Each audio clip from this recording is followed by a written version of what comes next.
Chunhua has just shaken the Chinese political scene with what many interpret as a veiled critique of Xi Jinping during a closed-door party meeting. Though he avoided direct confrontation, every word seemed to allude to Xi's failures. Failures that, in whose view, have led China into isolation and crisis. From the devastating Fordow incident and economic tremors sparked by the Strait of Hormuz to the politically charged alcohol ban, China appears to be teetering on the edge, and Xi Jinping can't escape responsibility. Could this quiet rising star be China's way out, or is he about to trigger a full-blown power struggle? Let's explore the story. Chunhua, the quiet star's fury. Chunhua, Vice Premier of China and often referred to as the bright star of the Communist Youth League faction, has caused a stir among the upper echelons of the Communist Party with a remarkably sharp remark. In an informal gathering with party elders in June 2025, Hu reportedly made a statement that left everyone stunned. According to political commentator Zhang Feng, Hu said, "What do we even have left in China? After all these years of struggle, we have nothing.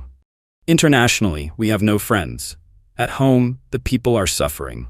Anyone with talent has already left. Now, just a dozen families control 95% of the country's wealth." He didn't name names. He didn't openly criticize, but every sentence cut like a blade, aimed squarely at Xi Jinping.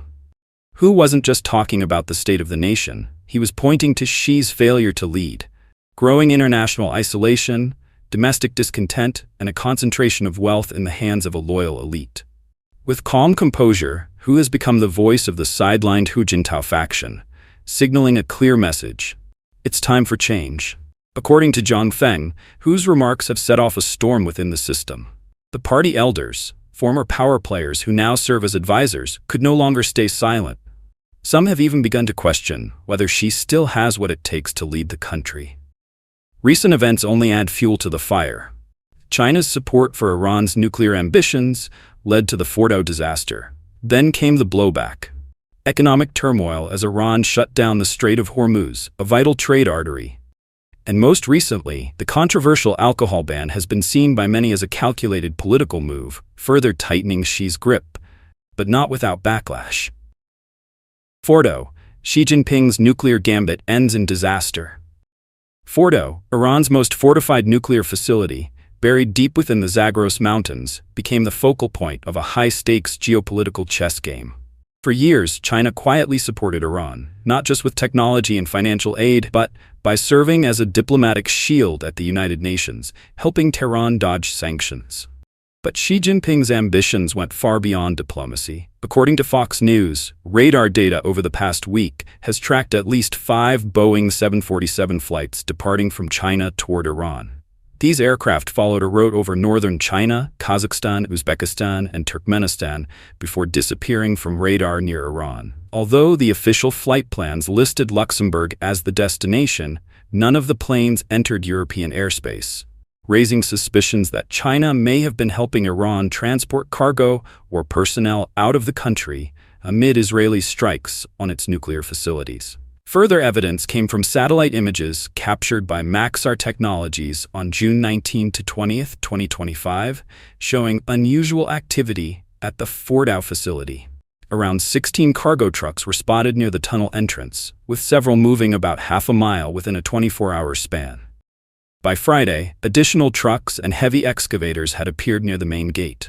U.S. and Israeli intelligence agencies tracked the movement of the vehicles but held off on taking action, awaiting a green light from President Trump. On June 21st, the Pentagon launched Operation Midnight Hammer, deploying B-2 Spirit stealth bombers to Fordow. The aircraft dropped at least 6 GBU-57 bunker buster bombs, each weighing 14 tons, on the site.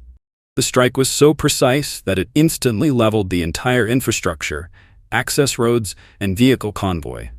But this operation wasn't just about physical destruction. It was a symbolic blow, directly targeting China's covert role in Tehran's nuclear program. In an apparent effort to save face, Iranian state media and a few American outlets claimed that enriched uranium had been safely relocated before the strikes. In response, Senator Markwayne Mullin dismissed the claim, stating that U.S. intelligence confirmed no nuclear materials were removed from Fordow in time. On the contrary, he said, Iran may have stockpiled even more material there, believing the facility was untouchable. President Donald Trump repeatedly asserted that 3 of Iran's nuclear sites had been completely destroyed and criticized outlets reporting otherwise as spreading fake news. For China, the consequences are disastrous. Beijing lost billions in investments in Iran, its global reputation is in tatters, and hundreds of Chinese personnel involved in the operation reportedly died in silence. But Xi Jinping couldn't speak up, because protesting would amount to admitting its complicity in Iran's nuclear ambitions. Why did Xi take such a risk? Because he hoped to use Iran as a strategic counterweight to U.S. influence in the Middle East, while also securing vital oil supplies, Tehran being China's third-largest supplier. But this miscalculation has backfired spectacularly, leaving China more isolated than ever and paying a heavy price for its covert gamble. The Strait of Hormuz, a devastating economic blow to China. The failure at Fordow was just the beginning. Backed into a corner after devastating airstrikes, Iran decided to go all in. It shut down the Strait of Hormuz, the world's most critical oil choke point, through which 20% of global crude supply flows.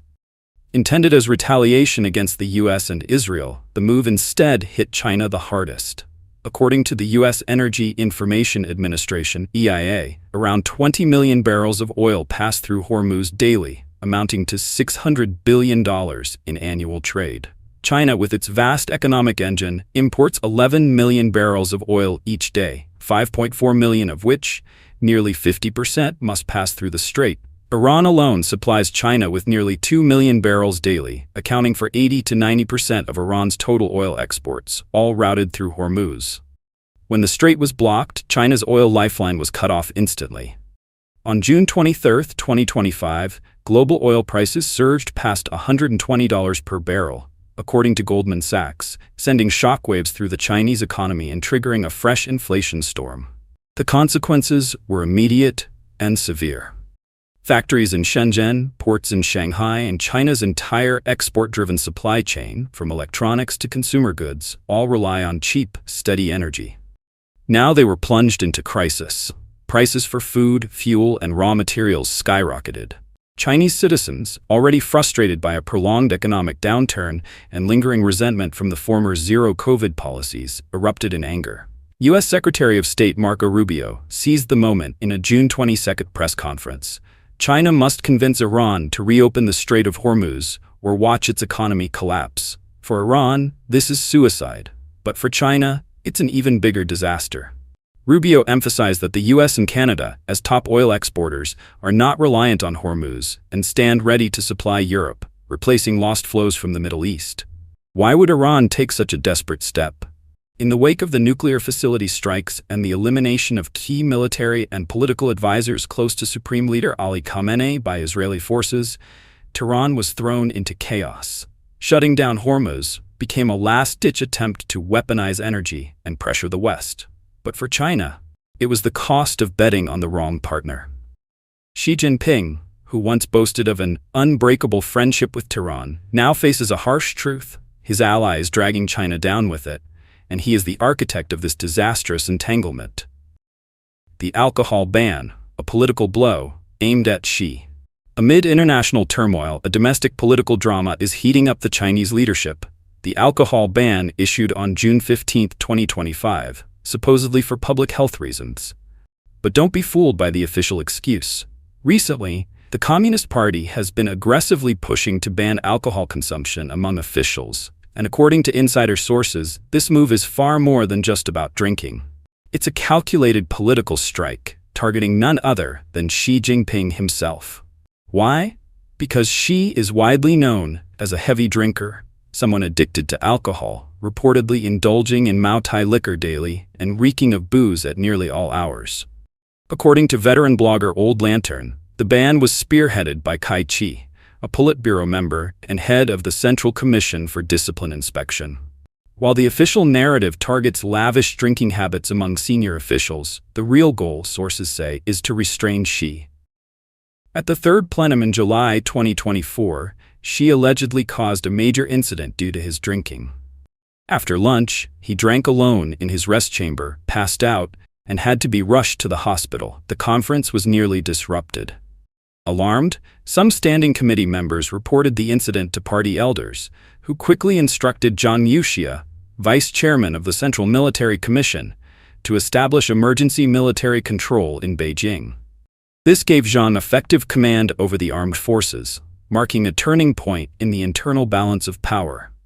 The episode exposed a serious issue. Xi's alcohol dependency has deteriorated his health to the point where he may no longer be fit to maintain exclusive control over the military. In response, senior party members and retired leaders formed a temporary leadership group and moved to strip Xi of core powers, initiating a shift toward collective central leadership. At the Beidai conference in August 2024, party elders reportedly reached a consensus. Depending on Xi's health and conduct, the upcoming fourth plenum, late 2025, would determine whether he remains in office or is quietly retired ahead of the 21st Party Congress in 2027. Sources also claim Xi often drinks alone when in a bad mood, and when drunk he becomes aggressive, even violent. Kai-Chi himself was allegedly assaulted by Xi during a drunken episode and now keeps his distance. Though this information is unconfirmed, the alcohol ban appears to be a carefully crafted political move. It strikes at the economic stronghold of Xi's influence, especially Guizhou province, the heartland of Maotai production. Maotai, long a symbol of elite power in China, has traditionally played a central role in Communist Party culture, lavish banquets, backroom deals, and the maintenance of political alliances. With the ban, China's $140 billion alcohol industry is reeling. But the larger goal is clear: cut off Xi's power network and weaken his grip on the party. Multiple sources suggest that, for the sake of stability and to prevent hostile forces from toppling the regime, the party still maintains a facade of respect for Xi. Propaganda efforts and media control continue. Behind the scenes, however, moderate elders have struck a deal. Xi won't face prosecution for his policy failures if he agrees to step aside peacefully. Still, with the party facing both internal fractures and external pressure, many fear that if Xi remains in power, the collapse of the party state could accelerate. The Beidai conference in 2025 and the upcoming fourth plenum will be crucial in determining Xi's fate. We're watching a high-stakes power struggle unfold. Every move counts. Where is China headed? So, where is China going from here? Let's look at the big picture. The disaster at Fordow shattered China's global credibility. The Hormuz oil crisis sparked inflation and crippled the economy. The alcohol ban exposed deep internal rifts. Xi Jinping, once hailed as the leader of a generation, is now under unprecedented pressure. China's economy, already weakened by trade wars and the pandemic, teeters on the edge of collapse as oil prices surge. According to the World Bank, China's GDP could shrink by 2 to 3% in 2025 if the energy crisis persists. Domestically, Chunhua has emerged as the face of a new generation seeking to pull China out of the mire. But the path forward won't be easy. If Xi clings to power, China may plunge deeper into economic and diplomatic isolation. The June 22, 2025 fuel price protests in Shanghai were just one signal of mounting public anger. On the other hand, if Chunhua's faction gains the upper hand, China may enter a period of reform, though not without short-term political instability. A former party official put it bluntly: Xi is losing control, but the opposition isn't strong enough to replace him yet. China is walking a dangerous tightrope. This entire saga serves as a warning. No amount of power can endure without transparency and accountability. Chunhua and the Youth League faction may be writing a new chapter for China. But will he lead the country through the storm, or be swallowed by the power vortex of Zhongnanhai? We're witnessing a political drama in real time, and it's far from over. What do you think? Can Chunhua change the course of history, or is China destined to spiral deeper into crisis?